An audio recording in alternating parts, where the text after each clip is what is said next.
Greetings, and thank you for tuning in to the LAAAWPAC HEIRSPAC doubleheader, featuring candidates from the 37th Congressional District, as well as California's 28th Senate District. I'm Dallas Fowler, founder of Helping Empowered Individuals Reach Success Political Action Committee, also known as HEIRSPAC. And with me is... I'm Ingrid Palmer, president of the Los Angeles African American Women Political Action Committee, affectionately known as LAAAWPAC. One thing we know about Black women is we vote. And so, as we make our voices heard, LAAAWPAC and HEIRSPAC wanted to make sure that our sisters know about the upcoming elections for Congress and the California Senate. So today we have prepared a digital forum for you to hear from the candidates themselves. Prepare yourself for some Black girl magic as we spend time with each candidate asking them questions through the lens of Black women. That's right. Tonight, our candidates are talking directly to us.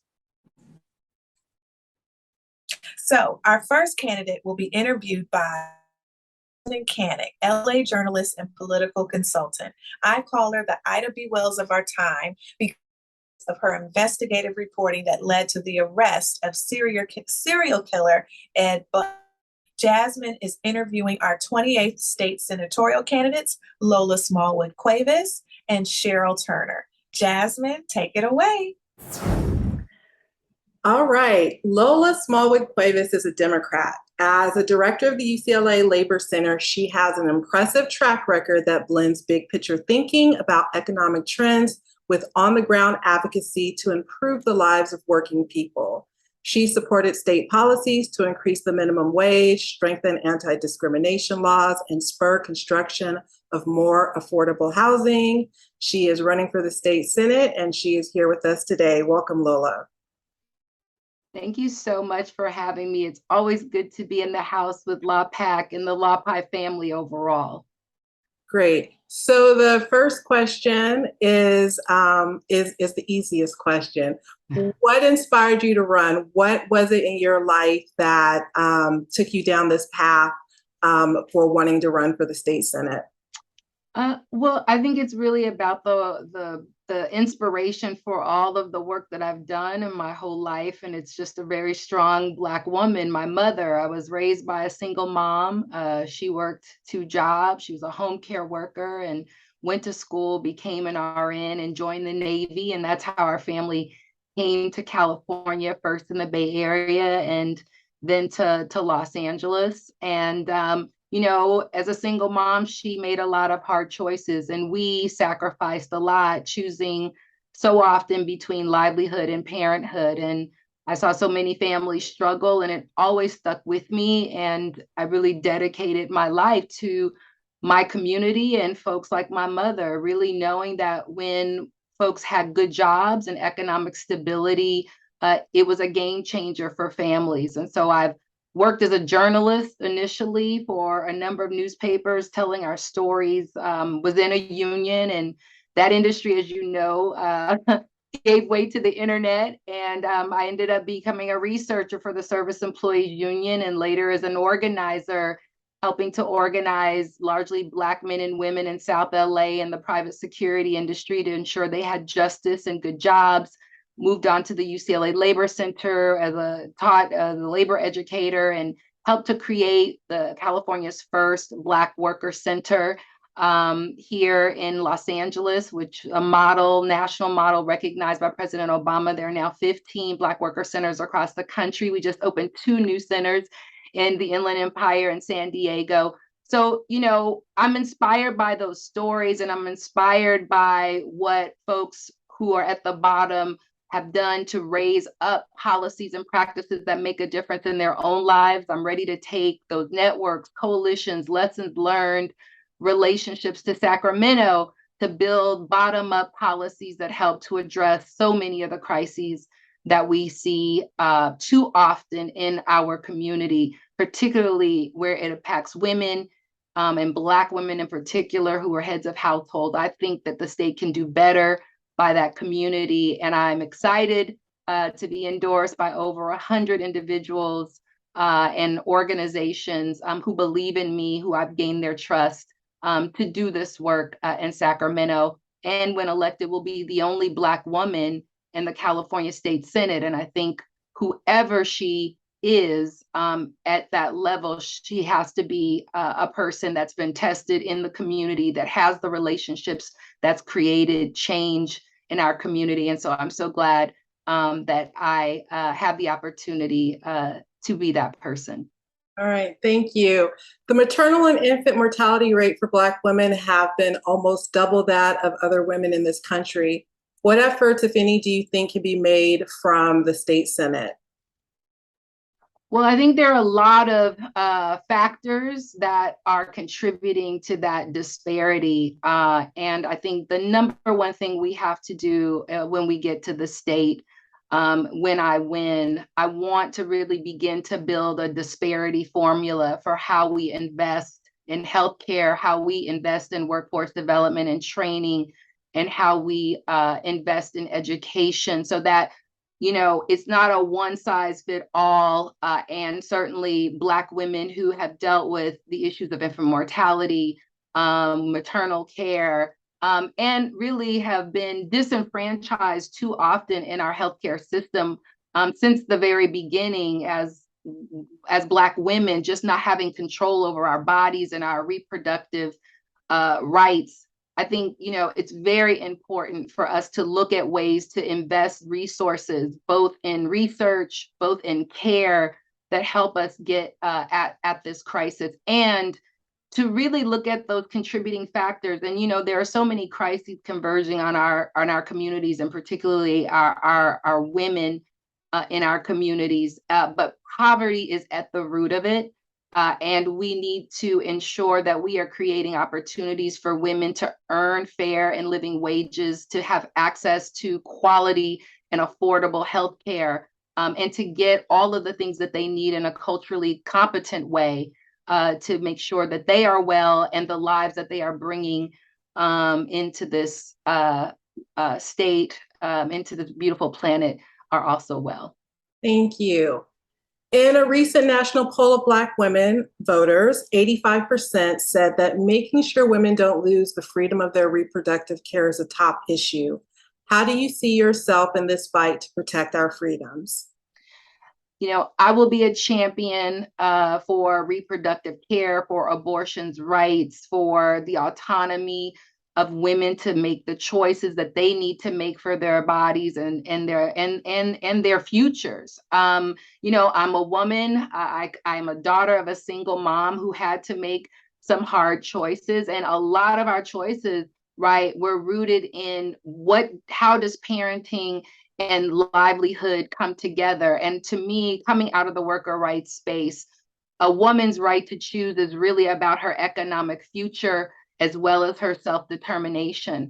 And so we have a despicable Supreme Court that is continuing the Trump governance reality. And so as the state of California, we have to be a beacon for all women. We have to stand up for women. We have to protect this constitutional right that we won and that was stripped away. And that means we've got to double down in investing in reproductive care. We've got to hold companies and healthcare systems accountable, not just to abortion care in the state, but also contraceptive care, fertility care. I think that once the Supreme Court has rolled back the clock on Roe versus Wade, it also puts us in a situation where so many of our rights have been affected. And we know they came for voting rights back a few years ago.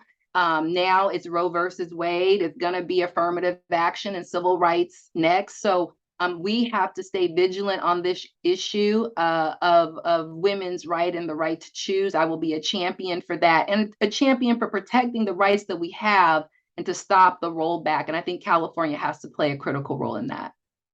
Thank you. Black women are the most educated group in the nation, and yet we are still one of the most undercompensated groups. What will you do to help advance pay equity for Black women in California? Yes, that 65 cents on the dollar, and even that is generous, given that Black women are the only group that predominantly are heads of household and primary wage earners, which puts us in a position of poverty and scarcity that is really perpetrated by discrimination and racism, which we sit at that intersection. And my work at the Black Worker Center has been defending those rights, defending the right to a fair wage, ensuring we enforce pay equity laws, ensuring that we double down on employment discrimination, which disproportionately affects women, not just their dollars and cents, but also their mental health and wellness. And so, my feeling is we need a stronger Department of Fair Employment and Housing that is actually alive in our communities. I helped to found and fought for the establishment of the Civil Rights and Human Rights Department that is now led by Capri Maddox here in the city. I fought to expand and strengthen anti-employment discrimination laws. We know that our communities have not had a fair playing field in the economic life of this country.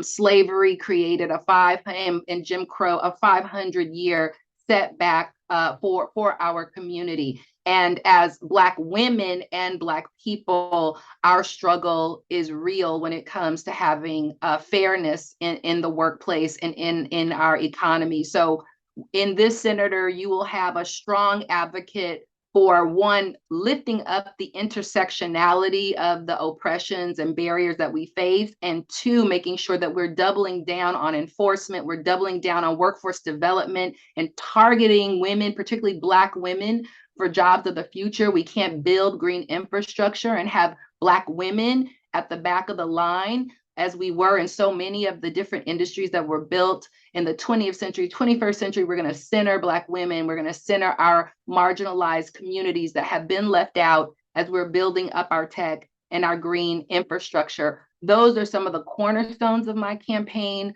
I understand housing and health and safety are all converging crises in our communities, but at the root of it is the economic inequality that has existed for as long as we've been in this country. And so it is about having a policymaker who understands that and who will fight for what we know our women and our families need to thrive. And that's a fair paycheck, a fair wage, and protection of civil rights in the workplace. Thank you. Black women are also leading the nation and starting up new businesses. What resources and policies will you bring forward to assist our sisters in business?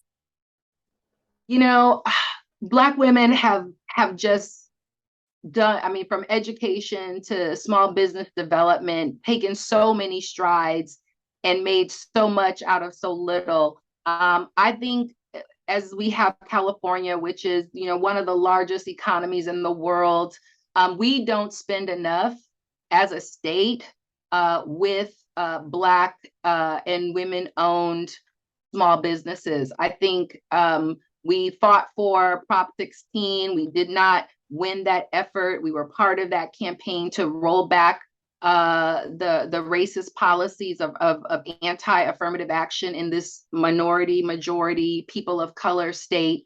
And so we've got to make sure that we are investing in creating procurement opportunities that put women-owned and particularly Black women-owned businesses at the front of the line. How do we do that? Well, we need to strengthen our ability to engage and manage in the administrative process. We need to double down on technical assistance that helps to educate our local businesses and our women who have been left out of the pot on the ways to actually access these dollars, to navigate these complex procurement documents, and to ensure that we have the capitalization and the bonding that we need to move forward. I think it's about creating access and information and building with my staff and with the 28th district a two-way communication vehicle that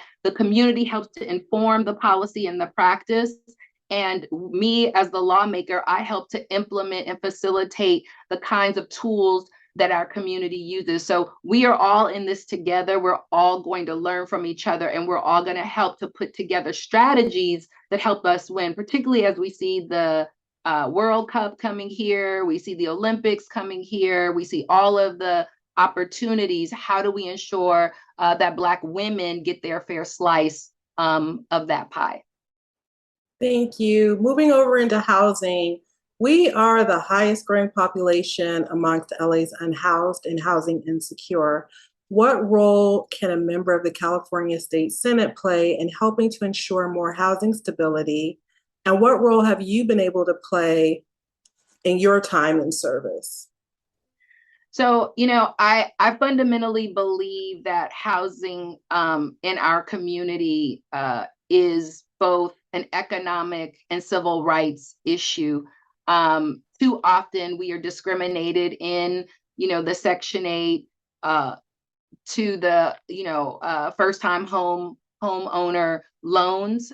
And then too often we don't have the jobs that allow us to be able to afford the level of the rents. I think, first things first, we need to make sure that we are producing housing in a way that allows our communities, particularly communities like South LA, to build assets that are beautifying and strengthening our communities, and at the same time is accessible to low income, very low income, and moderate worker housing as well. I think we've got to streamline the process. It shouldn't take 3 years to get an affordable housing permit to break ground. And we also need to make sure that as we're building these housing, that Black people are getting jobs, both in the white collar jobs that come into building housing, but also in the construction jobs, and seeing this as an opportunity to build careers and build wealth while we're also building housing and centering those communities that are most impacted. I served on the LA County ad hoc committee, Black people experiencing homelessness.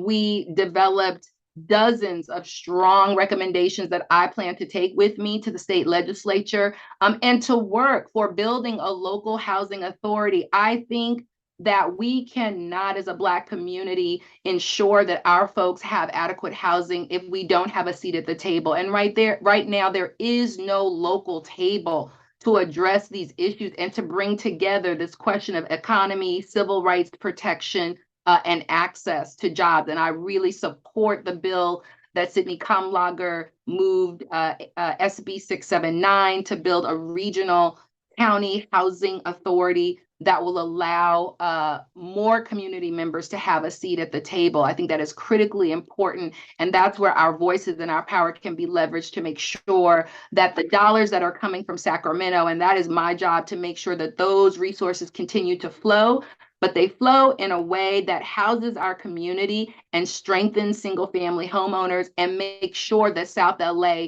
is not overburdened, but has its fair share of low income, affordable and worker housing in the county. So I'm excited about, again, getting to Sacramento and lifting up the intersections and really what we know and what we've gone on the record to say that Black people need in order to see the housing crisis ease. I think that the bottom-up strategy will work, and as long as we have a place within the county for those voices to be heard, I expect and will encourage there to be significant movement in that area.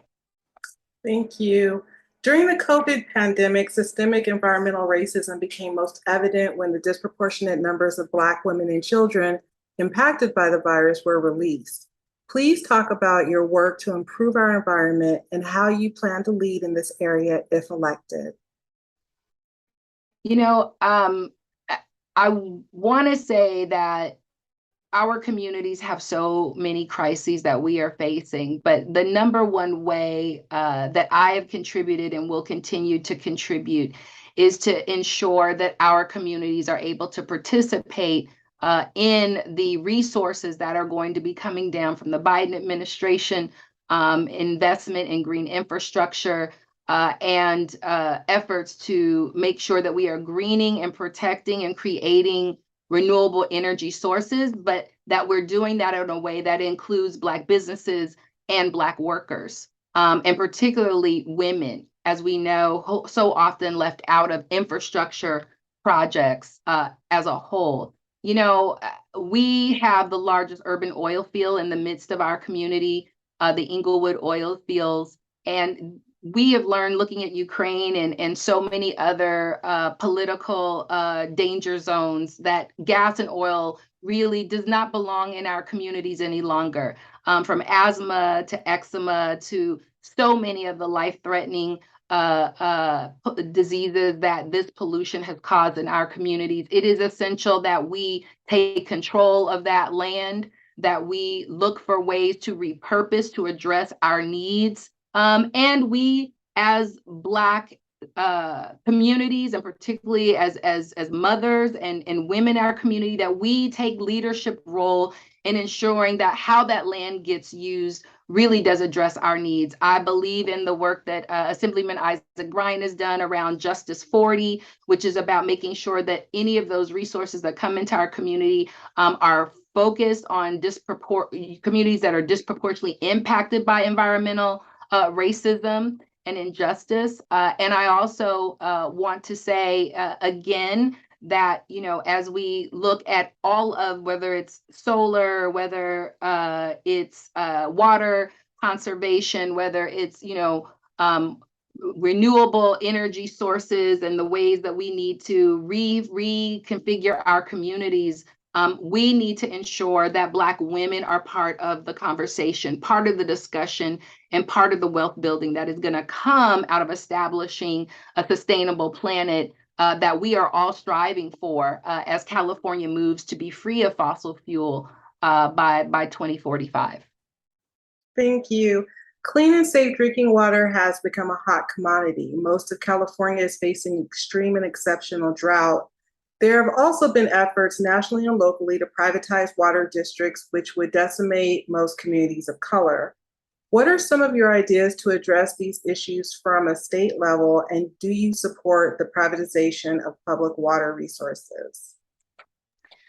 I do not support the privatization of public water resources. I think we have seen from Flint to Compton that we need to be far more vigilant in the water conservation space, in the water protection space.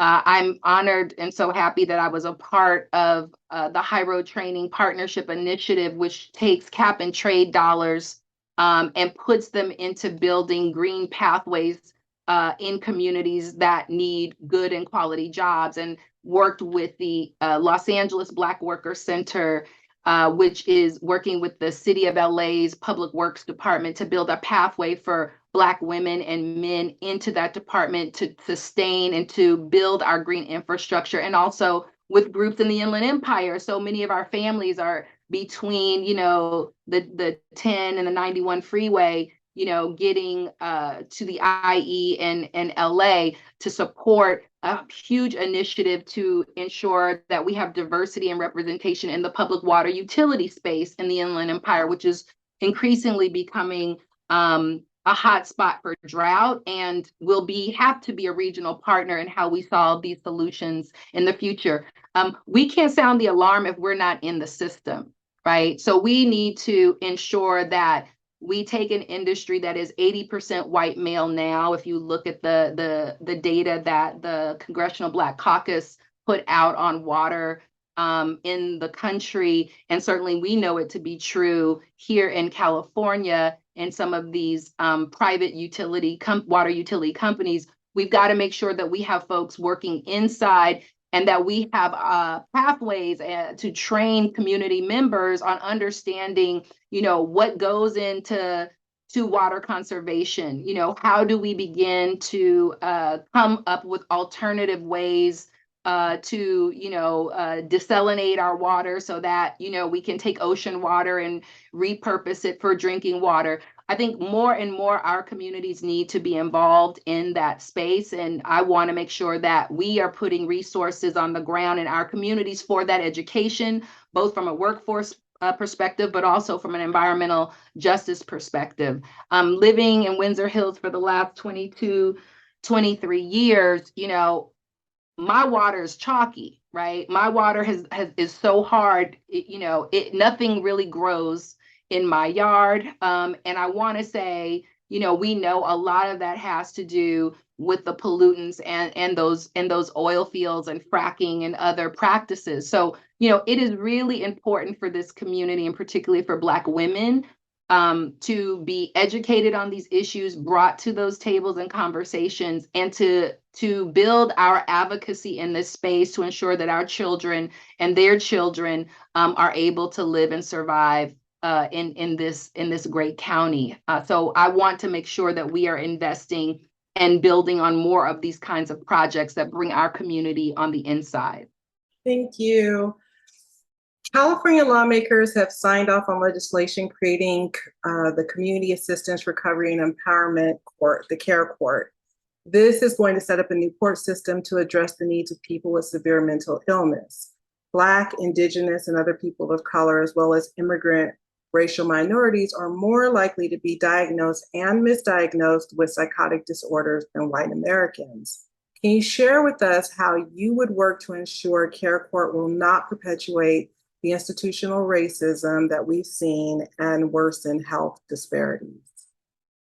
Yeah, I think there's a lot that we need to do in that space. And, you know, having worked in this space of discrimination and particularly around the enforcement of fair employment and housing, you know, we know that the courts rarely rule on the sides of Black people. It is an analysis of 50 years of the Department of Fair Employment and Housing by Gary Blasey told us that in unequivocal terms. And so we know that this court system that is being established will create the same outcomes if we are not vigilant. I think we need to be very, very focused and pay attention on investing in fair representation, universal representation of individuals who are coming through that system, to ensure that we have culturally competent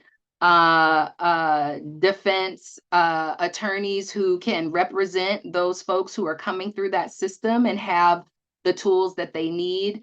I think we also have to evaluate greatly and watch, not, you know, do 10 years, but in real time, the outcomes and data collection from that process to ensure that where we see disparities taking place, where we see discrimination emerging, that we quickly address it. And honestly, you know, I know that, you know, this is a new piece of policy that we've got to continue to tweak, and to also allow folks to have agency in terms of whether they want to go through that process or they don't. I think part of what we know about recovery is who folks are connected to in terms of family, what kinds of support systems they have, and if they're ready, right, to go through this level of treatment. And I think that it is really, really important that there be some very deep assessment and care, not judgment and penalty, but care in the process of individuals coming through the system. And therefore, you know, we've got to double down on the kinds of support networks and community-based organizations that are part of the oversight of that process. You know, I think, you know, this was a step that the legislature took, but certainly this is such a complex issue. So much more needs to be done.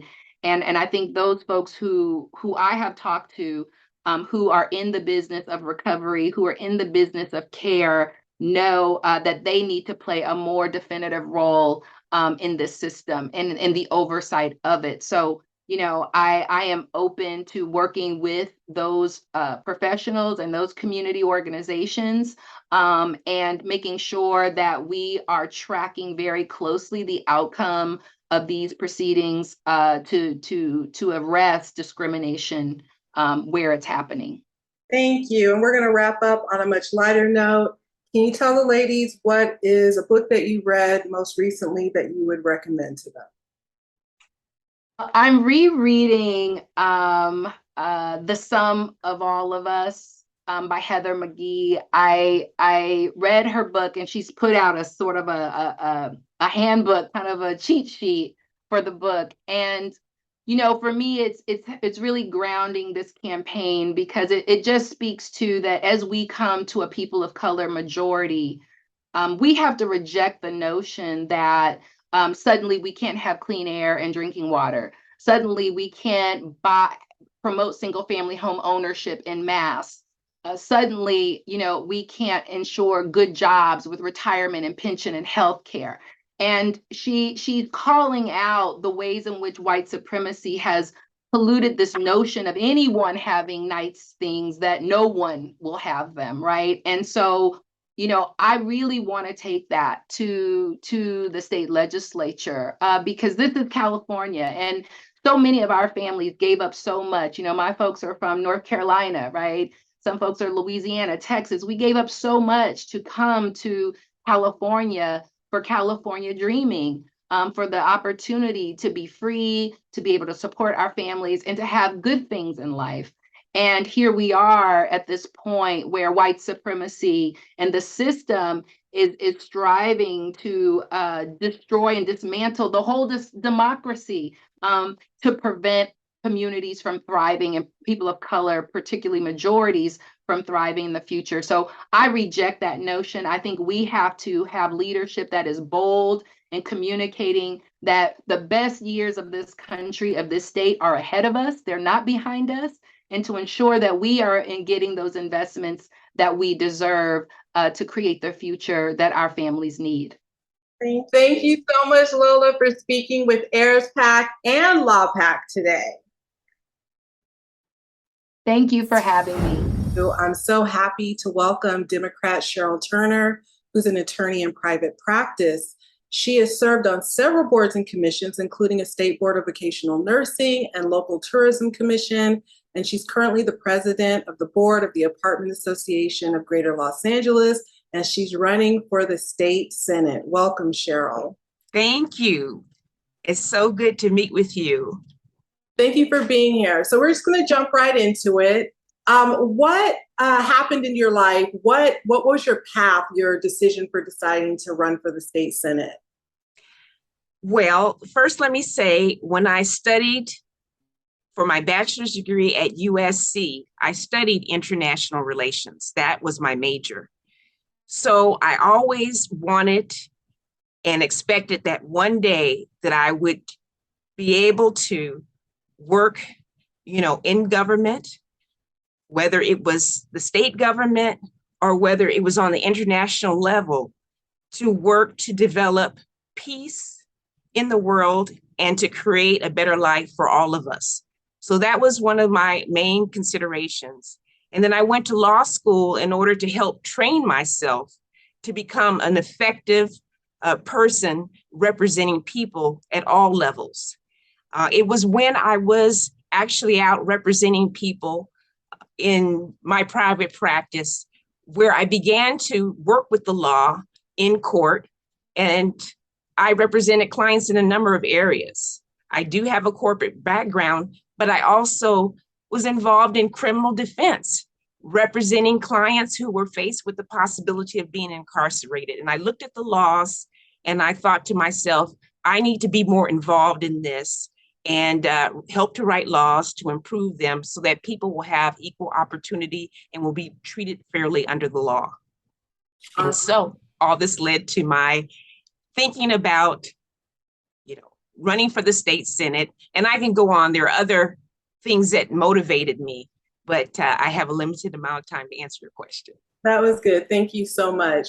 So this is obviously a forum that's dedicated to the issues and concerns of Black women.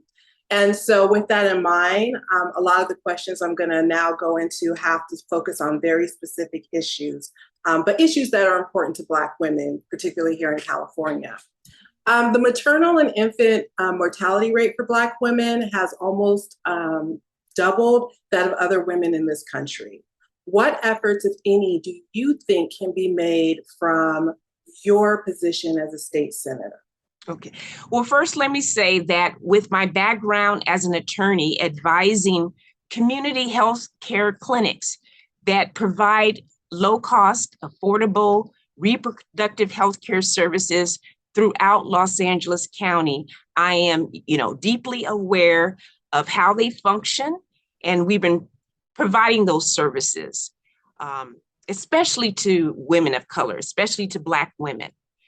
So definitely we need to work towards a universal healthcare system. We have covered California. It's a great start, but we need to improve it because premiums are increasing. And also we need to make sure our doctors, our healthcare providers are sensitive to the needs of Black women, women in general, because there's evidence out there that they don't always take our complaints and our needs seriously. And so we can reform the law and work with like the Medical Association. There's a board from the state of California that oversees doctors and nurses, and we can work with them to make sure that they provide safe and affordable health care. Thank you. In a recent national poll of Black women voters, 85% say that making sure women don't lose the freedom of their reproductive care is a top issue. How do you see yourself in this fight to protect our freedoms? Well, I am definitely a pro-choice advocate. I've been supportive of that from ever since the time when I could think and consider the issue. And so even though the Supreme Court has come down with the ruling impacts the procedures that must be followed if someone is going to request certain services involving reproductive care, involving abortion services. And they have left it to each state to make its own decision. So I intend to, once elected, to ensure that we include the right to reproductive care in our California state constitution. I also intend to make sure that whenever there is a healthcare provider, or let me say insurance company, if we continue to use insurance companies, that they are required to provide reproductive healthcare services as well as contraceptives and emergency contraceptives as a part of the services that they offer in order to do business here in the state of California. Thank you. Black women are the most educated group in the nation, and yet we are still one of the most undercompensated groups. What, as a state senator, will you do to help advance pay equity for Black women here in California? Yes, it's so important here in California that we work towards receiving a livable wage so that we can afford to pay for housing, healthcare, the food that we put on our table, our education, and for all of our needs. And so I am a proponent of equal rights for equal pay. We need to continue to work to make that a reality. I know that there have been efforts in local jurisdictions to increase the minimum wage, but we need to do it across the board, and we can do that at the state of California. And I intend to be supportive of that. Thank you. Black women are also leading the nation in starting up new businesses. What resources and policies will you bring forward as a state senator to assist our sisters in business? Yes, I've always been an advocate from the time I started my practice, and that is for women, people of color, so that would include women of color, disabled veterans, and some other categories, to have the opportunity to participate in contracts, especially public works contracts. You know, the taxes that we pay are used to build infrastructure within the state of California. And since we all pay taxes, we should all have the right to participate in those opportunities. And so I intend to insist on Black women having those opportunities and receiving help with their business structure, because sometimes the business needs to be properly structured. Mentorship programs, trainings, It shouldn't always be that companies from, let's say, Orange County come into Los Angeles County and take up all the contracts, but, our Black folks, Black women, are unable to participate because they're smaller companies. So I intend to, put forth that. We do have some legislation, including women, and that would include Black women on corporate boards. And so by including them and pushing that forward, that gives companies the opportunity to consider, providing opportunities for businesses, vendors, those that provide professional services out there to be considered, because the Black woman's voice will be a part of the conversation. We need to keep them included. Thank you. We are the highest growing population amongst LA's unhoused and housing insecure. What role can a member of California's State Senate play in helping to ensure more housing stability? And what role have you been able to play in your time in service? Yes, well, I have, during COVID or right before COVID, or as COVID was developing, helped to create this rental assistance program, mortgage assistance program, and small business assistance program. When there was a lockdown, a shutdown, people weren't able to work. And some landlords were considering trying to remove people from their homes because tenants weren't able to pay. The first thing that I started working on is to create a rental assistance program so that tenants could stay housed. So that's one of them. Other things that we can do to help develop is that we're trying to create more opportunities to build and remove obstacles to construction. We can do buildings that have commercial aspects as well as housing. We can create and require affordable housing to be included in that. We can work on faith-based housing where religious institutions like churches can take part of their land and build housing for senior citizens, for the homeless population. And we would help them from the state of California by providing them with tax credits and other tax incentives, which would help them to build this, to achieve this housing that we're looking forward to building. And of course, there's the constitutional amendment that had taken away our right to build public housing in certain areas throughout California. So we need to take a look at bringing that back. And also our redevelopment agency, which we let go. They were instrumental in the past of helping us to acquire land so that we can actually build housing at an affordable rate so that we can make it affordable.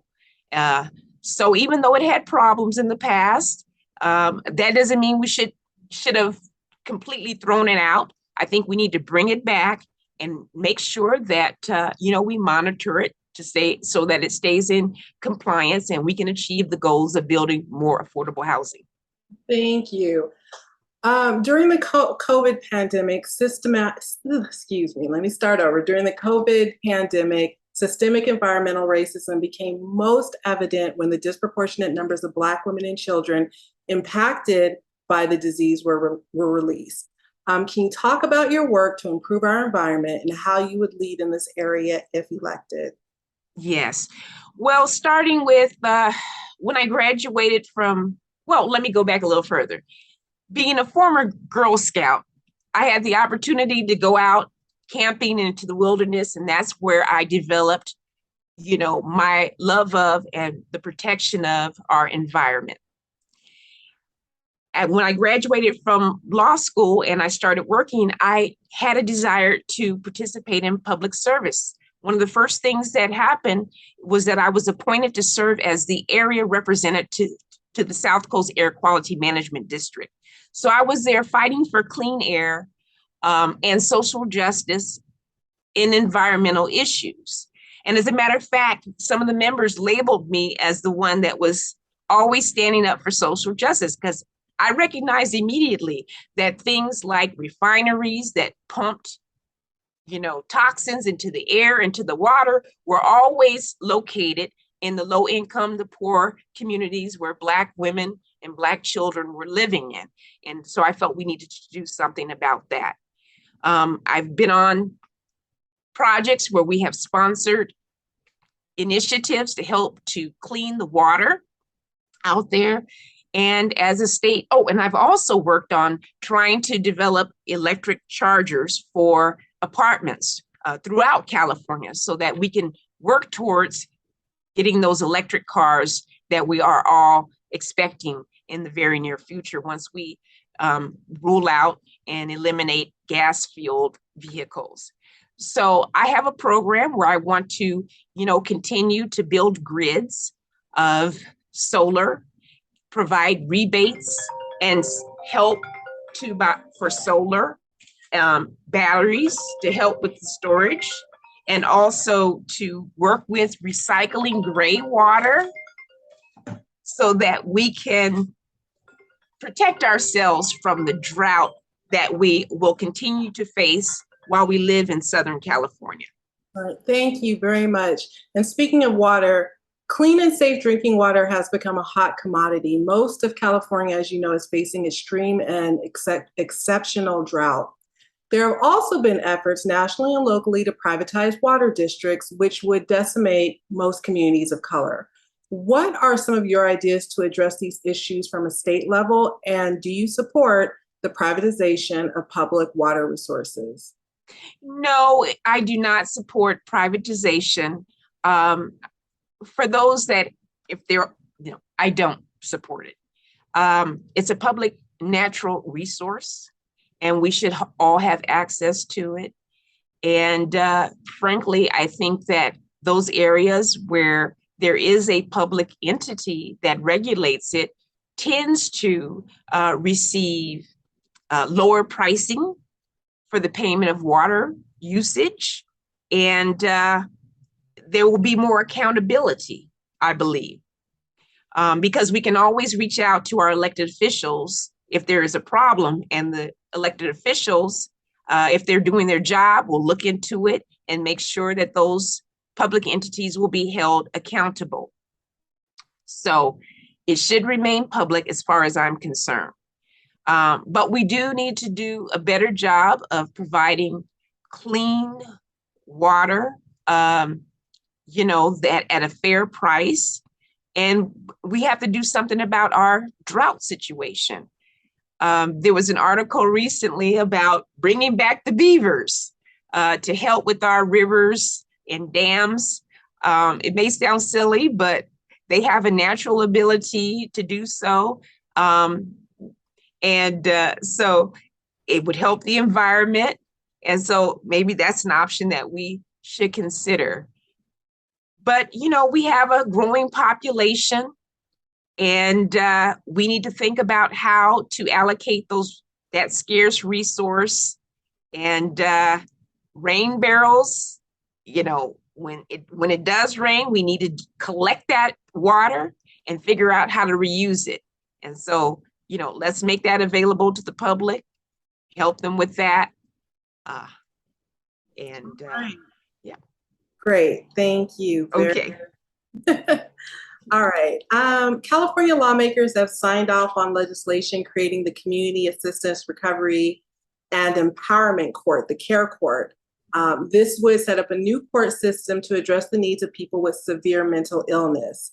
Black, Indigenous, and other people of color, as well as immigrant racial minorities, are more likely to be diagnosed and misdiagnosed with psychotic disorders than white Americans.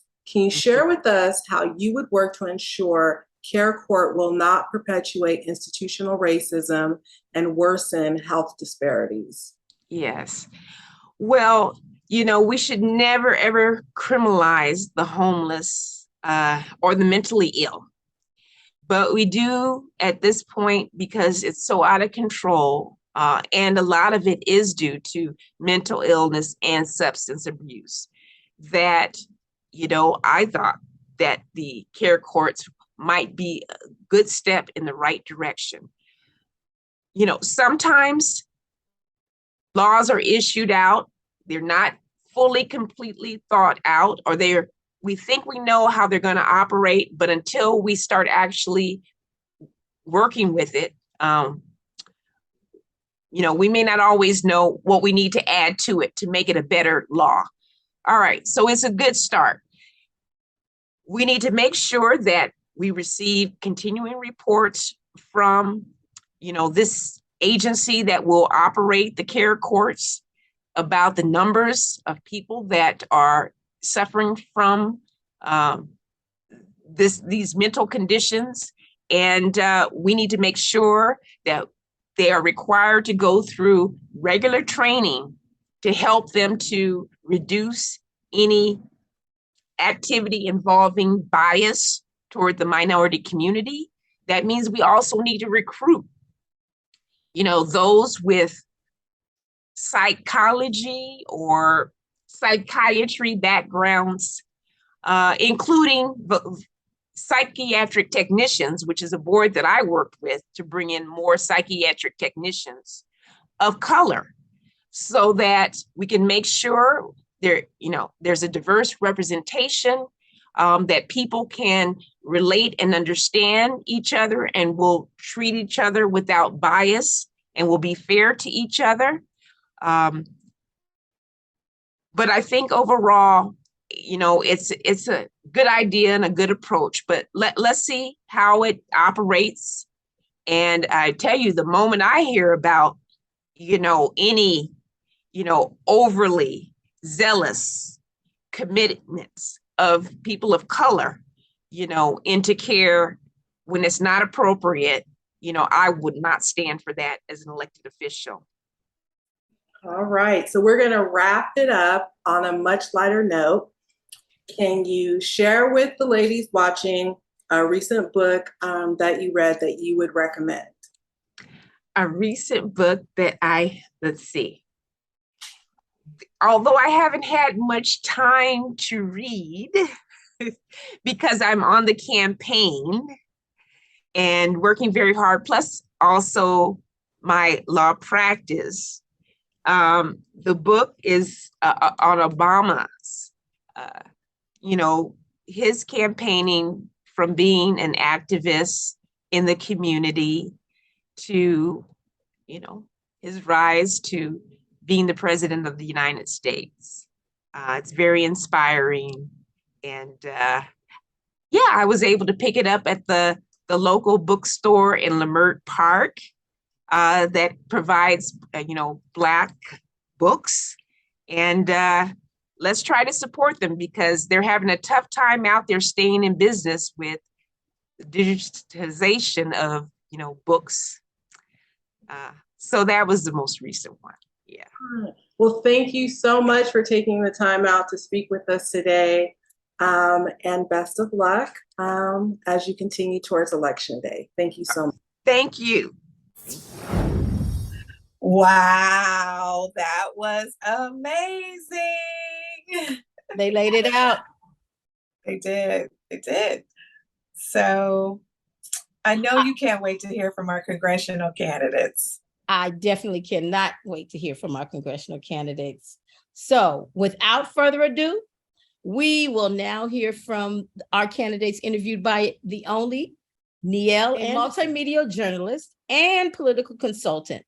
Niele is the digital anchor and editor for the Los Angeles Sentinel newspaper as senior producer and correspondent for Fox Soul. Niele, take it away. I'm excited to have this conversation today as we continue to decide who we'll vote for in the upcoming election. So I have the honor of speaking with the Honorable Jan C. Perry, who's a candidate for the 37th Congressional District. Just to give you a couple of highlights about her distinguished career, she is a former LA City Council member where she's worked in the heart of one of the biggest issues in our country and in our city, Los Angeles right now, the unhoused.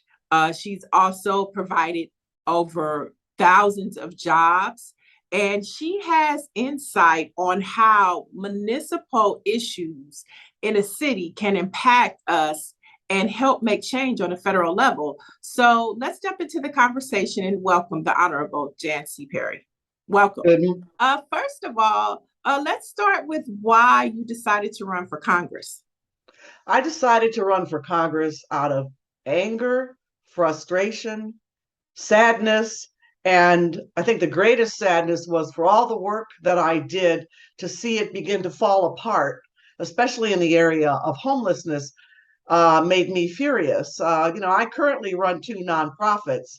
One is the Infrastructure Funding Alliance. The other one is Shelter Partnership. And Shelter Partnership helps over 300 organizations in the county of Los Angeles. So, I was fully occupied. But when the seat became available, when Miss Bass decided to run for mayor and it became an open seat, I decided to jump in and go for it. All right. And so I want to talk to you about the experience that you had. You were a LA City Council member in a very important district. Can you talk about the district that you ran and some of the things that you did as City Council member? Yes, absolutely. I served for 12 years in what used to be the 9th Council District, most of South Los Angeles, and Little Tokyo, and all of Skid Row. And I was very happy to represent Skid Row because I knew that I could make an impact. A lot of people didn't realize this, but African Americans are less than 10% of the population now, and even then the numbers were very low. And yet they were well over 40% of the population to be defined as homeless without a permanent home. Many of those individuals were living on the street. And so I got to work right away, treating it as a public health crisis.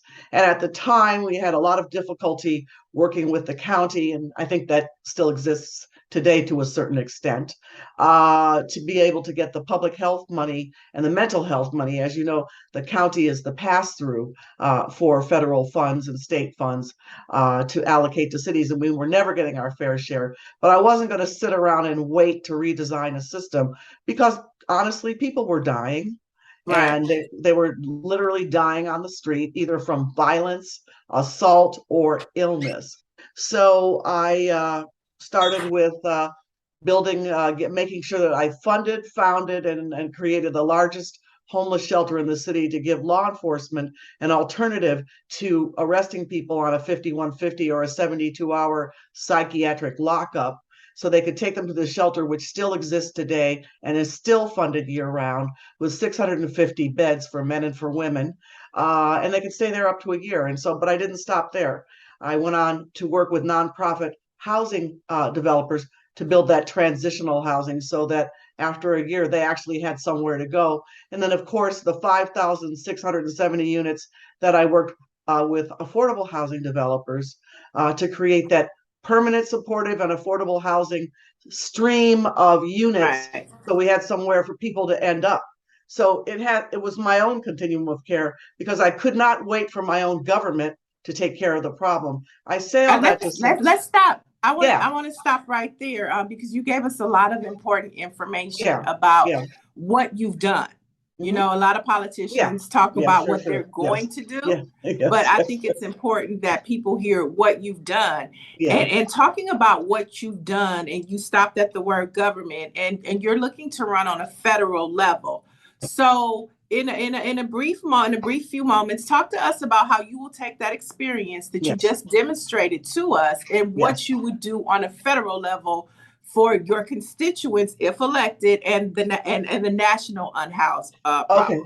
Okay. Thank you for refocusing me. Yes, I have a 360-degree view as a local elected. I have been a general manager in workforce development and economic development, and I run nonprofits. I've been a client or a recipient of federal funds, so I know how to interact with the federal government, both good and bad. So I think what I bring to the table is that perspective of how federal funds, once allocated, housing and urban development, health and human services, Department of Commerce, Economic Development Agency, even the Department of Labor, to be able to combine all of those with the experience I have, having been on the receiving end of that, to bring more resources to the district in economic development, in creating more opportunities for nonprofit housing developers to build more units with incentives like an affordable housing trust fund so that they can have federal funds to buy down the cost per unit and make it more cost efficient, and we can produce more units more rapidly. Those are the perspectives that I bring to the table because I've done this in Skid Row, and because I actually, I know how to do it, Right. that I think nobody else has. That's why Okay. HHH is such a difficult piece, because it's so expensive per unit and it hasn't produced as much as you would have expected. Right. So I want to move over to talking about women's rights. Yes. There was a recent poll, and 85% of Black women voters said that one of the key issues for them is protecting their freedoms as it relates to healthcare and, women's rights. What are your thoughts on that? And if elected, how are you going to handle that topic? Well, reproductive rights is a big umbrella. It's not just the right. Well, basically, it is just the right to do what you want to do with your own body, and not with the government dictating to you what you can and cannot do. I think we in California are in a very unique situation because we're in a quote safe state in many ways. So those women who live in those states where their states' rights have now deprived them of their reproductive rights, and they have actually codified it in many ways, they'll probably want to come to California if they're close enough to get here. And that will put more of a strain on our own system for the women we need to take care of who actually are here now. So we have to be very intentional about educating women, about reaching out to Black women, to do it through our networks, through health clinics, through zip codes, and I would argue even through high schools. I help to fund public clinics in high schools in South Los Angeles to make sure that not only the kids had the opportunity to get information about their reproductive rights even 10, 12 years ago, but they were also outward facing clinics. So their parents and the community could also partake of those services. So that is the kind of network I would look to expand, to get deeper and deeper and deeper into the community, more deeply embedded. And you and I both know that there are some really excellent healthcare clinics all over South Los Angeles. It's just that they're overburdened, underfunded, and understaffed, and the need continues to grow. But again, it has to be a very targeted initiative. So why don't I stop there, and then I'll throw in some more facts, because I'll talk to you. Okay. Here's a quick question for you. Do you consider yourself a progressive or a moderate Democrat? I consider myself, I don't know how to label myself, because if you talk to people, Bernie-crats, whatever, I'm not one of them. So therefore I probably don't even exist in that world. I think that I have always been a thoughtful, pragmatic problem solver, lifelong Democrat. I would not even put a label on myself. I mean, if you ask someone to my right, they would say I was progressive. I'm a Democrat, and I am a solid Democrat. I have never wavered. I don't equivocate, and I pursue an agenda that is based on democratic values, but also in solving problems. In as permanent a way as I can. I'm able. There has also been efforts nationally and locally to privatize water districts, which would decimate communities of color. What might be some of your ideas to address these issues from a federal level? Number one, no privatization. With a resource that should not have any boundaries and should be one of the most equitable resources to all of our people, everyone. Water, like air, it needs to be publicly run, publicly operated, on the record, and accessible to everyone. And that means with data analytics, water quality, not only to protect our aquifers in the areas that I intend to represent it throughout the country. And privatization allows manipulation, allows opportunity, and puts profit over safety. I mean, you saw it, I believe it was in Compton. That was one of the earlier cases, even before Flint. And now you have Jackson, Mississippi. So, these are perfect examples of how not to do it. You have to also add in another part, and this is where the federal government would come in, and I would come in as a congresswoman. The infrastructure that delivers the water delivery system has to be updated. This is why Build Back Better and infrastructure development is so critically important. And look at Jackson, their infrastructure was old. It's going to take them years to fix that. And then what do you do to help and protect people in the meantime? That is a horrible situation there. And I'm sure it could have been anticipated. But again, from a federal perspective, it's infrastructure, it's protection of the water, protection of the aquifers. I did the clean water bond with current Mayor Garcetti called Proposition O many years ago, and it was intended to protect our water sources, our water supply, but it did a number of other things. Protected the water, protected the aquifers, added green space, open space, recreational space. So the community got something from it, and they got the protection too. And in fact, I built 2 wetlands in South Los Angeles, one at Slauson and Compton, and the other one at 54th and Avalon. And that's the kind of work that I would like to continue, to build an entire water system that provides green and open space in South Los Angeles, and to be able to do it with federal funding and state funding. All right. And on a lighter note, and on a wish list, if elected, what committees would you like to be a part of? It's funny. I know that I'd be coming in as a junior, and obviously, I'm going to have to take what I can get. But banking and finance is very interesting to me, because I know, because I have this economic development background, that I can leverage those opportunities to the benefit of the district and to the city and county of Los Angeles. So that would be my first choice. And, beyond that, I haven't given it a lot of thought, because I've had to be so focused on getting elected. Let's move on to another question about women and Black women specifically, the Omnibus Act. Lauren Underwood was a champion for it at a federal level. And then here in the state of California, it was also passed. So I want to talk to you about Black women and the maternal rate of infant mortality. For Black women, it has been almost doubled. And other women in this country, it has impacted as well. What efforts, if any, do you think can be made from the seat of Congress that you are running for? So I can, obviously continue to build on the work of Congresswoman Underwood.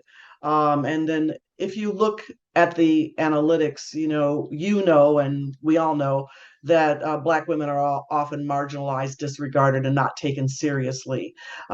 Prenatal care is critical. Actually, even education beforehand. And again, as I said earlier, we can start as early as high school just to educate people generally on reproductive rights for women and Black women. And I think we need to continue to dig deeper in educating our healthcare community on cultural competencies, and then to continue to do more targeted outreach and education with federal funding, not just through healthcare clinics, but through, traditional institutions, houses of worship, even neighborhood associations, anything that spells community in a way that we can get in deeper to touch people on a more personal level, to educate Black women who are not only of childbearing age, but the Black women who will be caring for other Black women. So that can include grandparents educating their grandchildren and vice versa, because collectively we're all in this sort of reckoning, reconciliation, and recovery period post-COVID.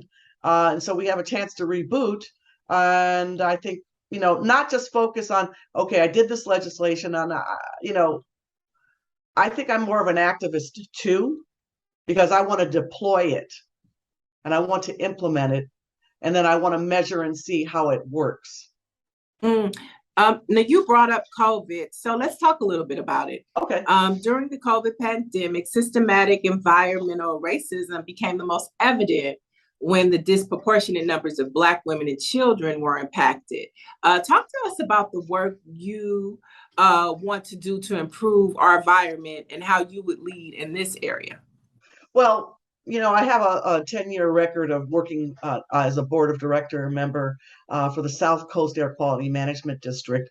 And the district that I represent is surrounded by freeways, which affects the quality of the air. You got the 105, the 110, the 10, and then the 405 on the west side. So, we're basically boxed in on all four sides. And so, I'm going to work very aggressively, not only at the federal level, but to leverage those federal funds to create projects that will improve air quality. For example, as this nonprofit executive for the Infrastructure Funding Alliance, I've been working since 2019 on a clean air renewable energy project out of the Port of Long Beach. What is the goal? The goal is to reduce the truck traffic. You got on the 710 freeway, again, surrounding an entire community and impacting their air quality on movable assets or cars, trucks, things like that. So I'll be very focused and targeted in looking at where we can move the needle on air quality. That's number one. We talked about water quality earlier, so I won't necessarily go back into that, but understand that South Los Angeles is also a heat island.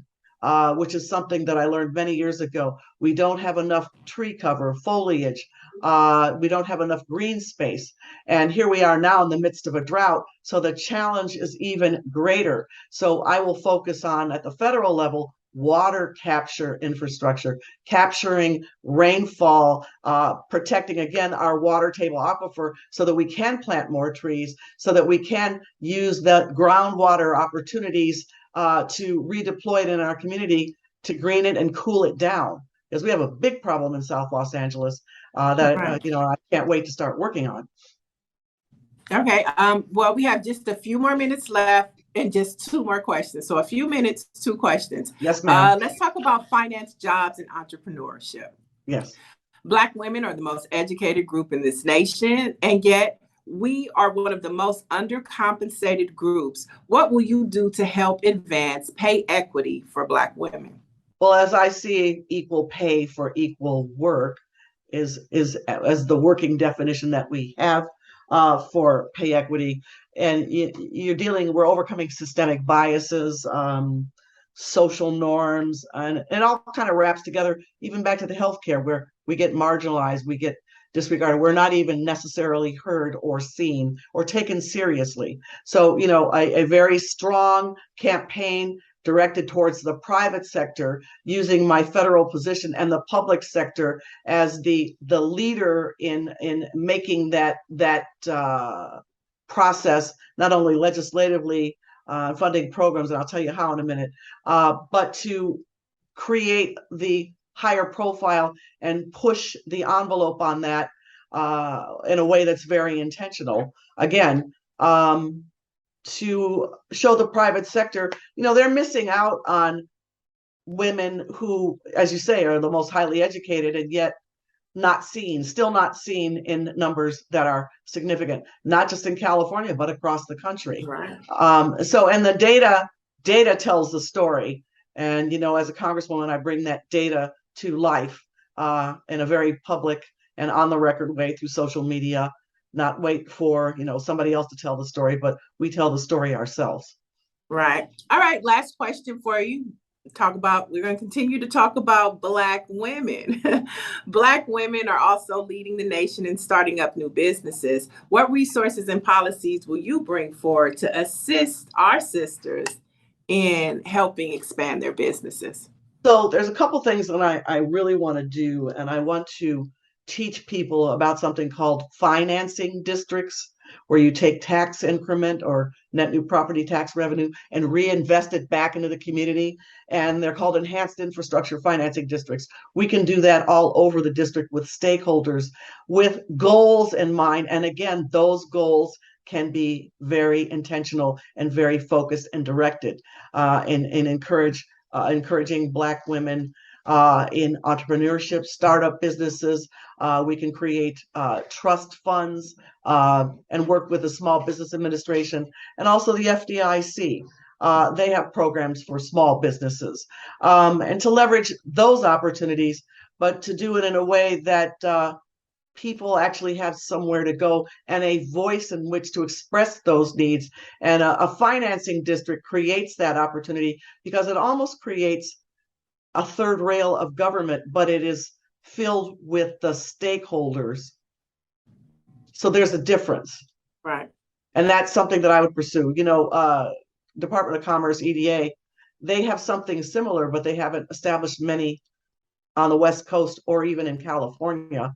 And that's something that is very similar to what I'm talking about. So that's an idea that I will pursue, an initiative that I will implement, whether it's through EDA or whether it's through some other means, through legislation. But I want to talk about it as soon as I'm elected and get people engaged and interested. Well, thank you so much for taking the time to talk to us, and good luck on November 8th. Thank you. It's been great talking to you too. You have a good day. Thanks, ladies. Joining us now is California State Senator Sydney K. Kamlager, who represents the 30th Senate District in California.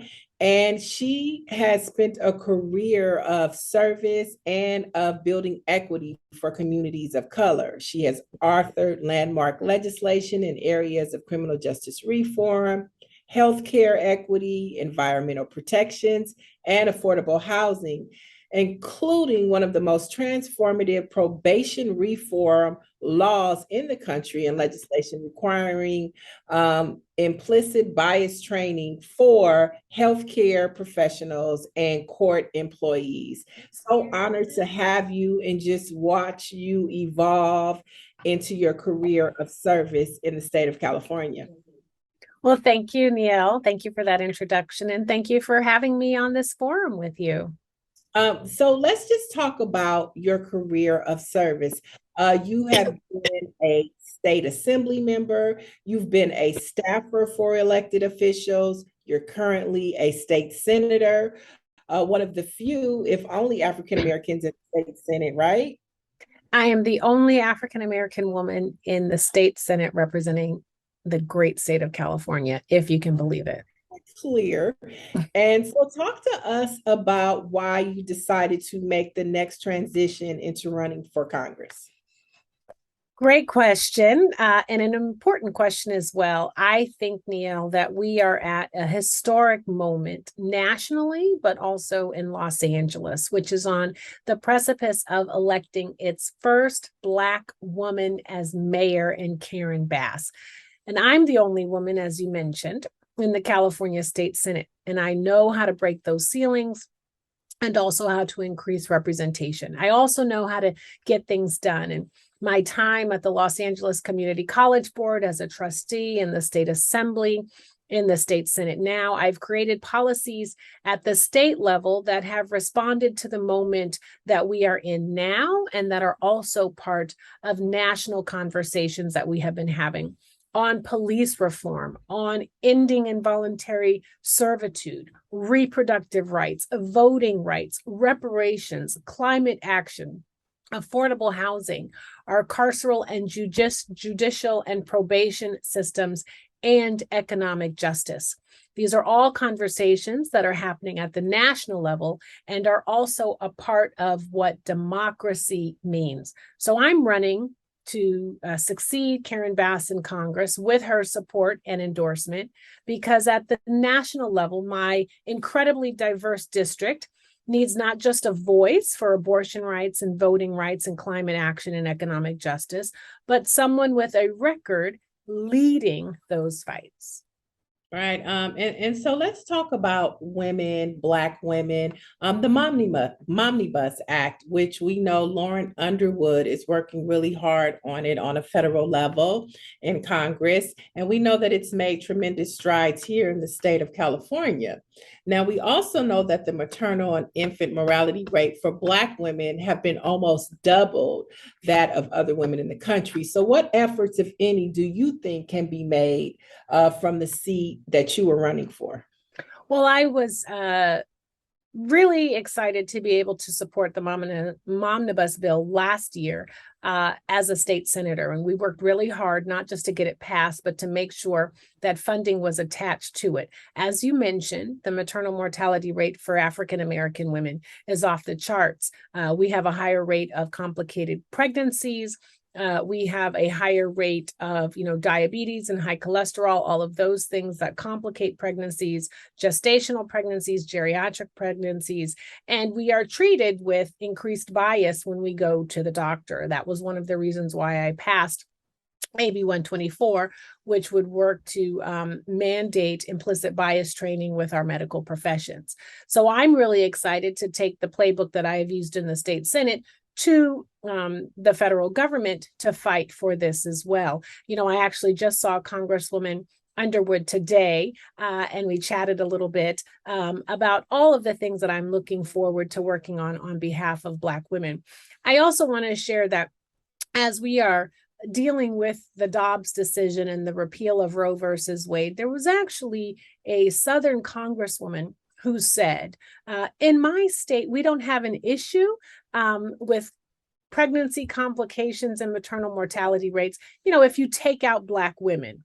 Mm-hmm. And so you actually have a representative in Congress who is saying it is okay to forget about Black women when you're talking about these issues. And I feel like I have a voice and also a responsibility to make sure that no one is taking Black women out of these conversations. Right. And speaking of reproductive rights, you and I did an interview when the Roe v. Wade was in question to be overturned, and it was overturned. So let's talk a little bit about it. A recent national poll of Black women voters, about 85% say that they want to make sure women don't lose the freedom of their reproductive care, and it's a top issue for them. So how do you see yourself in the fight, and talk to us a little bit about what you've already done here in the state of California? Yeah, so we are at a moment in time that I don't think many women thought we would come to, which was the Dobbs decision and the reversal of Roe v. Wade. I happen to sit on the board of Planned Parenthood Los Angeles. We've been working steadfastly to make sure that we are making a sanctuary state out of the state of California. It's not just about protecting women and pregnant people who want to make a decision about having an abortion, but it's also about protecting providers, because as a result of this repeal, we are not only criminalizing patients, but we are criminalizing physicians. We are criminalizing partners that are helping their partners or, pregnant women that they care for make these decisions. And we're also criminalizing folks that are taking folks to the clinics or facilities to meet with their physicians and to have abortions. So I worked really hard to help fund and help open a Black Women's Health Initiative project in Inglewood, just outside of my district, where Black women can go to a center that is culturally sensitive and reflective of them, so that they get the health care, we get the health care that we need, that we deserve, that we feel comfortable with. I was part of the Legislative Women's Caucus agenda to pass a number of bills to support reproductive rights. So I got signed into law SB 1245, which would codify that Los Angeles County is a safe haven for abortion access. And with that codification also comes funding. And we've also passed a number of bills to make sure that we are granting liability coverage to physicians and to patients and to centers and to folks that are taking their partners or friends to get abortions. And so we have a responsibility to make sure that this playbook is shared with other states across the country, so that at the federal level, we can work to once again enshrine this into law. I was on a panel last night and we were talking about human rights on the ballot, and one of those being reproductive rights. And one thing that I don't think people know is that, of course, this is impacting everyone, but think about the students. Think about young women who are going to college and now have to decide not just about like where they want to go to study to have a particular major or to take a particular class or get a particular degree, but now they have to think about a state that allows abortion access to happen, so that if they decide to have an abortion in that state, they are not criminalized. We are entering into a brave new world And all of us have to make sure that we're working together to reclaim a human right that we just lost. Right. I never even thought about, the different scenarios and how it can impact somebody in California just by choosing what college you want to go to. Can you imagine if you decide to go to a college in Florida or Texas, you have to say, oh, is this safe for me? Or if you're a grandparent or a parent, you have to say, I know this is the best school for my child. They gave my child a scholarship. But is it safe for my child to go if she gets pregnant and has to have an abortion? All right, let's move on to finance, jobs, and entrepreneurship. So Black women are the most educated group in the nation, and yet still one of the most undercompensated groups. What will you do to help advance equity pay for Black women? Well, I have certainly been part of a number of bills that were passed this year and in prior years to talk more about pay equity, to make sure that Black women are granted equal access to financial markets. I happen to chair Budget Sub 4 this year on the Senate side that touches on housing as well as homelessness and small businesses. And so we've granted billions of dollars, to make sure that folks are able to stay in their homes, but also to make sure that grants are given to women, to small businesses and micro businesses, to make sure that they have the kind of capital that you would find access to in other kinds of communities. A study came out some time ago that actually said the median savings that a Black woman had was negative $500. And so we have a federal and a state obligation to make sure that we are creating economic opportunities, but that we are reinvesting in programs that allow for us to create generational wealth. And so that kind of leads into my next question. So I wanted to know if you could drill down and be a little more specific, because we know that Black women are leading when we talk about new businesses. And, you just brought up some very startling statistics that kind of put it all in perspective. But, let's drill down and find out exactly what are some of the key things you would like to do when helping provide resources for Black women as they continue to climb the ladder of. Sure. So one thing I was really excited about this year was making sure that we funded Cal HFA, which is a state department that helps folks with home ownership. And we did this after a number of conversations about the homeless and homelessness, the homeless and housing crisis in the state, but in Los Angeles in particular. So now, for example, because of work that I've done, there's up to $80,000 to help folks make mortgages if they're in arrears. That's not something that we've seen before. We've also put $500 million into a program to actually pay for the down payments for women to purchase a home wherever it is that you may live. And we know that you might have money to make the mortgage, but do you have money for the down? And 20% of whatever the cost is incredibly important. And also sometimes could be cost prohibitive. We've put in about $500 million for small business. We know that women are the largest population of small business owners. And we also know that access to credit can be challenging for those small and micro businesses. And so technical assistance is really important. Access to capital is really important. And also an ombudsman to help navigate how to access different resources, pots of money at the federal, state, and local level is also really important. How do you manage employees? How do you make sure that you're taking care of your taxes? How do you make sure that you're getting all of that information in time so that you're not in arrears or that you don't fall short? So those are small things that I don't think folks really think about. The other thing is putting money into childcare. Because we know that while it's super great to have a business, if you're struggling with time constraints because you got to take your child to school or pick them up or manage childcare, you might be compromising your decision to open or keep open your business because of those things. And so the state has worked to make those supports available. And I'm really excited that I was part of that. Mm-hmm. So you brought up homeless and affordable housing. So let's take a deeper dive into that.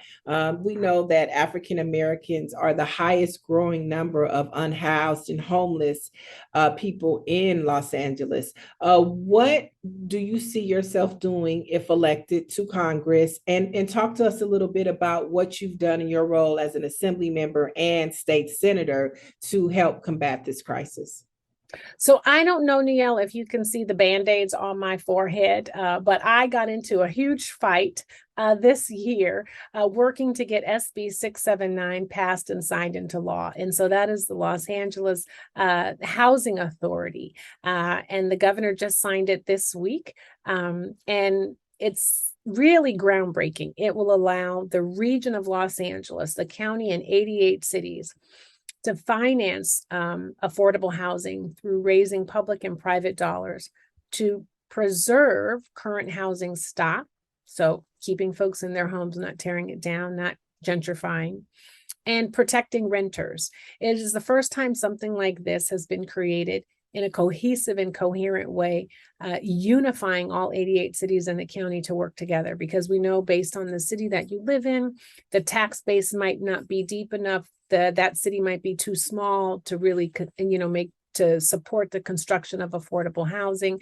There might be neighborhoods that don't want housing. There might be certain neighborhoods that are susceptible to predatory developers. And all of those things, have complicated the building of affordable housing. And so now in LA County, we're going to have an agency to work with everyone to make sure that 100% affordable housing is built. So I'm really excited about that. It is similar to what has been done in New York. It is similar to what has been done in Vienna. It is similar to what has been done in the Bay Area. And it has the opportunity to really open the floodgates for Black women to be able to build homes, because we know we're in the construction world, and also to afford the homes that we build. And you asked about the federal, and so this is a great opportunity that now we will be able to leverage federal dollars that come from departments like Department of Transportation or Energy or even HUD to say, now that we have an agency, we can apply for grants from the federal government to help bolster the revenue pots that we're looking to raise to make this a reality. Just real quick, how much of a role do you think being a state senator as well as assembly member has helped you prepare to go to Congress should you win? Yeah. Great question. It's been really instructive. First of all, it's really important to know that government works when everyone is working together, when the federal government is working with the state and the county and the cities. And so that doesn't always happen. So that's why I'm so excited that, I have the support of folks like Holly Mitchell and Congresswoman Bass and folks like Marquise Harris Dawson, because they're folks at each levels of government that are going to say, hey, let's work together. The other thing is, being an assemblywoman and a senator, I've worked on things like EDD. Well, we have federal EDD. I've worked on things like California tax credits. Well, we have federal tax credits. I've worked on things like Cal EITC. Well, we have federal EITC. I've worked on things like California funding for veterans and funding for homes. There's the same programs at the federal level. And so knowing what the state needs and how we're applying for money and where we fall short because we don't meet the criteria or we don't have a great relationship with that federal department, and then going to the federal level, it will be easier for me to say, oh, I know who works in that department. Oh, I can pick up the phone and call. Oh, no, this is what is challenging for California because we're so big or so diverse. Hey, federal government, this is how we need a waiver, or this is how you would change this particular regulation, or this is why the state is asking for this accommodation. My time in the legislature has been really instructive about what we're able to do and where we still need help from the federal government. Okay, just a few more questions, and those are going to be around environmental justice. So let's start with the COVID-19 pandemic. Systemic environmental racism became most evident when the disproportionate numbers of Black women and children were impacted by the disease, and these numbers were released. So talk to us about your work to improve our environment and how you would lead in this area if elected. Well, super excited to have been endorsed by groups like the Sierra Club and the League for Conservation Voters. I was part of the Senate Climate Working Group this year, and we put forth a robust package around environmental justice and climate action. I intend to carry that work forward if I am successful and make it to Congress. I was here one time before, and if you can believe it, Niele, we actually heat our federal buildings with coal. And so my number one plan is to get to work on stopping that. But in the state of California, and in my district, we have the Inglewood oil fields. And so I've been working to, ban fracking, to close that down. How we're talking about reparations for environmental toxins is incredibly important. We have so many oil fields that are throughout my district that you don't really see, working to plug unused oil fields, really making sure at the federal level through super funds that we are supporting communities that have been disproportionately impacted by spills and toxins and emissions. I just got a bill passed this year to expand the Baldwin Hills Conservancy to allow us to apply for more federal grants as well as state grants, since we know it is the smallest conservancy in the state, but it's the one most heavily used and the only one in an urban center. So those are a few things, but environmental justice really feeds into economic justice. And so it is so important that we have access to clean water and clean air. It is as important, for us to fight for those things in Jackson, Mississippi, as it is for us to fight right here in the great state of California. I mean, so you brought up Jackson, Mississippi, water crisis, hot topic across the country when we think of Flint, when we think of even some places here in California. So let's talk about it. Most of California is facing an extreme and exceptional drought right now. And there has also been efforts nationally and locally to privatize water districts, which could disseminate communities of colors. What might be some of your ideas to address these issues from a federal level? Well, so when I actually think of Mississippi, I think of Humphreys, Mississippi, which is the poorest county, not just in Mississippi, but in the state of California. And it is the county that is most audited by the IRS. So I bring that up because not only do we have a state that is poor, that is also heavily African American, but it suffered so many injustices through policy. Yes. And so it's so important that we put all of these things together collectively when we're talking about Black people, Black women, and fighting for justice. So privatizing water, not a fan of that.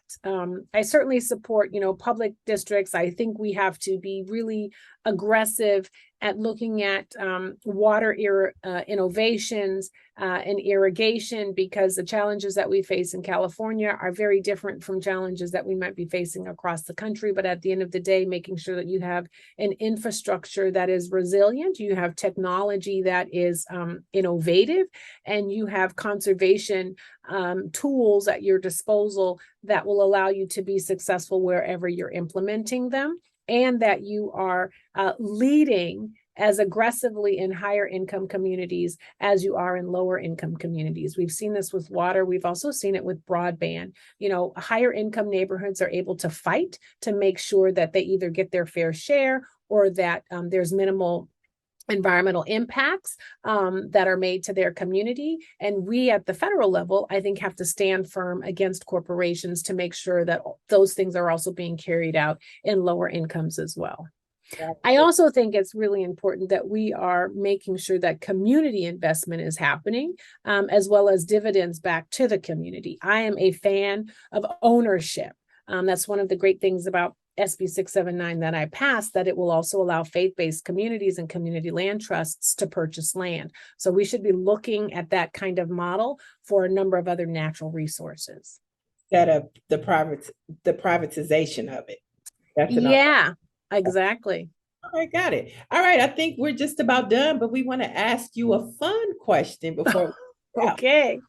So talk to us about what are some books that you might recommend to Black women to read. What have you read lately? Oh boy. Well, I've been Reading, well, actually, I think it's important to read all sorts of things. I have been reading The Imperial Cruise, which actually talks about the slave trade and how we got here. I've been reading Leopold's Ghost, which also talks about sort of the Dutch and imperialism. I've been reading Master of the Senate, by a biography on Lyndon Johnson, which really talks about his relationship with the African American community. I've been reading Richard Wright. I have a slew of books that are on my bedside table because I'm a fan of history and making sure that we're not forgetting it, right? And also sort of helping understand how we got to where we are. I've also been reading this book, The Color of Law, that's been talking about redlining and home ownership in the Black communities. So I don't know if those are fun books. They're not really fun. I get really upset, but they've been incredibly informative from a historical perspective. Sounds like you're preparing. I'm not having a lot of fun because I'm doing a lot of work, but actually, a fun thing I do is I try a lot of different hair care products because I have naturally curly hair. So I'm always looking for something that's going to help my texture. So that's fun. Okay. And you do your videos too. I do my videos. That's right. And I try to spend as much time as possible with my cat and my family. So that's fun. One fun thing we've done is I stopped using the dryer and we bought a clothesline. And so now I've been air drying all of our clothes. And so that's actually nice because it's sunny in California and Los Angeles. And it's also a way to cut down on our electricity bills and to be environmental.